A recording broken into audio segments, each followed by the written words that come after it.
Di anasad ko guys, ang bisayang bulanon nga nagpuyo sa Taiwan bilang usa ka OFW. So karong adlaw is pre-check up sa akong alaga sa iyang mata. So dito na mi before wala na video, then karon mo balik mi para sa iyang follow-up check-up.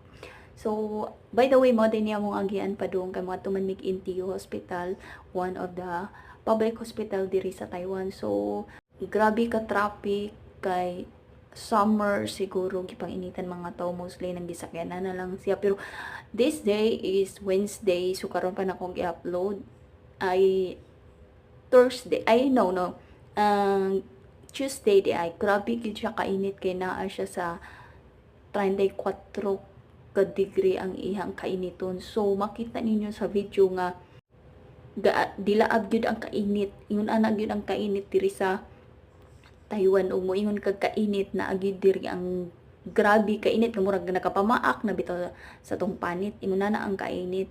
So medyo layo-layo man pud kay naaman mig Dengshi station, so naamin yo Taipei pero layo-layo ang NTU, so need namin nagtaksi rami kay ang akong amo nga lalaki is duty, so ang nagdala namo is ang iyang maguwang, ang amo nako nga babae, so gataksi mi ning para ra siya taxis gawa. So by the way guys, mo ni ang gawa sa NTU Hospital diri sa Taiwan. So very very kay tiyo ka nang makayon jud kag nindot ba ang ilang facility.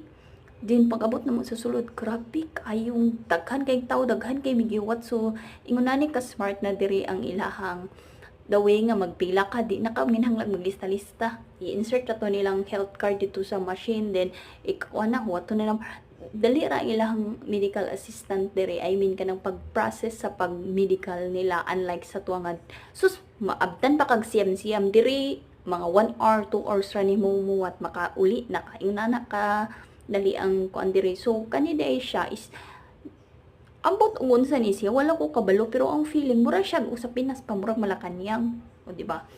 So feel na ko apo ko pangutan sa nga mo unsa na, pero murag ingonana murag Malacañang siro na diri sa Taiwan. And muna na guys, and mauli na mi kay perting inita.